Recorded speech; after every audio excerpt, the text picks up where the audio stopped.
नमस्कार मु आकिलास प्रिय दर्शक बंधु जीवंत हार कार्यक्रम पुनर्बार मु आपण मानकु स्वागत जनाए।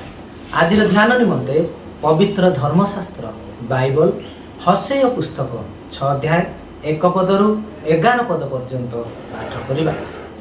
आज मुख्य प्रसंग है ईश्वर प्रेम इच्छा करते।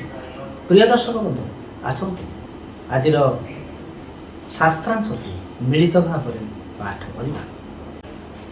आस आम्भे माने सदाप्रभु निकट को फेरी जाओ, कारण से विदीर्ण करियछंती ओ से आम्भ मान सुस्थ करिवे। से प्रहार करियछंती से आम्भ मान क्षत बांधिवे। 2 दिन उतारे से आम्भ मान संजीवित करिवे। तृतीय दिन रे आम्भ मान उठाइबे ओ आम्भे माने तांको छामुरे बंचिबो। पुणी आम्भे माने ज्ञात हो सदा प्रभु को ज्ञात होगा पश्चात गमन करूँ। ताहंकर उदय अरुणोदयर तुल्य निश्चित आउ से आम्भ मान निकट को वृष्टि तुल्य पुणी सेचनकारी शेष वृष्टि तुल्य आसवे। हे इफ्राइम आम्भे तुम प्रति कौन करवा? हे जिहुदा आम्भे तुम प्रति कौन करवा? कारण तुम्भ मानकर धर्म प्रातकालीन मेघतुल्य अप्रत्युषर अंतर्हित होगा काकर तुल्य। एथिपाई आम्भे भविष्यत वक्तागण द्वारा सेमानकु छेदन करियछु। आम्भे आपणा मुख निर्गत वाक्य द्वारा सेमानकु बध करियछु ओ तुम्भर दंडाज्ञा सकल निर्गत हेबा दीप्ति तुल्य अटे। कारण बलिदान नुहे मात्र दया ओ होम अपेक्षा परमेश्वर विषयक ज्ञान बासना करू। मात्र आदमर तुल्य सेमाने नियम लंघन करियछंती। से स्थान रे सेमाने आम्भ प्रतिकूल रे विश्वासघातकता करियछंती।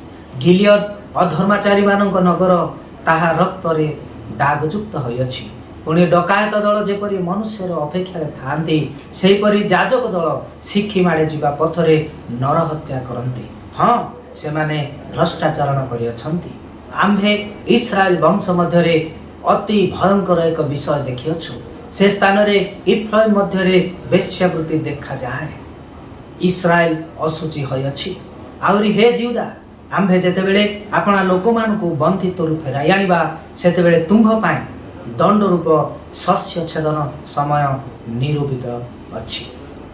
प्रिय दर्शक बंधु आज पठित शास्त्रांश को बुझिबा निमंते चेष्टा करिबा।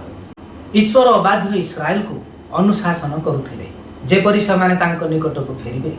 जे माने तांको निकट को फेरिबे सेमानको आरोग्य एवं पुनरुद्धार पाए से प्रतिज्ञा करथिले। ईश्वर आंतरिक उपासना पाइबा को चाहिए जहाँ तांको स्वीकार करे एवं तांको चुक्ति को पालन करे। किंतु इस्राएल माने द्विगुण जीवन पाइथिले। सेमानकर मंदिर रीतिनीति को सेमाने करिथिबा दुष्ट पापरु समर्पित बोली दर्शाउथिले, जहाँ फल रे प्रभु भविष्यत वक्ता मानक माध्यम रे अविश्वासी इस्राएल को बारंबार चेतावनी दैछंती जे तांको बिना दिन निश्चित हब। प्रिय दर्शक बंधु आसंतु आज पठित शास्त्रांश रे ईश्वर आपना को किभली भाव में प्रकाश करते ताहा जानिबा। ईश्वर तांको विषय रे एक सठिक ज्ञान रे आनंदित हुअन्ति एवं से बलिदान और होम बलि ठारू अधिक अटंती। जेतेबेले आमे प्रकृत रे ईश्वर को जानू यह आम पड़ोशी मानकु भल पाइबारे स्पष्ट प्रकाशित हुए। ईश्वर जहाँ प्रकृत रे आम ठारू चाहती ता हेउची आमर प्रेम रीतिनीति अनुजाय उपासना नुहे। प्रिय दर्शक बंधु आसतु आज पठित शास्त्रांश ध्यान रे ईश्वर आम को कौन शिखेबा चाहती ताहा शिक्षा लाभ करूँ। ईश्वर जेपरि बंचेबा को चाहती आमे ठीक से परि बंचू और आमे निश्चित प्रभु निकट को फेरू। तांको उपस्थिति रे बंचिबा एवं तांको भल भाव जानिबा पाए आमर प्रयास रहिबा अति आवश्यक अटे। जदि आमे आशा करू जे ईश्वर जहाँ आम निमंते करने को चाहती ताहा करंतु तेबे निजको परिवर्तन न करी आमे यह किपरि आशा करिथाउ। यार अर्थ आमको सृष्टि करथिबा ईश्वर को आमे सेवा करूना बरं आम निज सृष्टिर एक प्रतिमा को आमे पूजा करी आशा करिबा सदृश्य अटे। प्रिय दर्शक बंधु आसंतु आज पठित शास्त्रांश ध्यान रे प्रभु आम प्रत्येक को आशीर्वाद करंतु। आसंतु आमे माने प्रार्थना करिबा।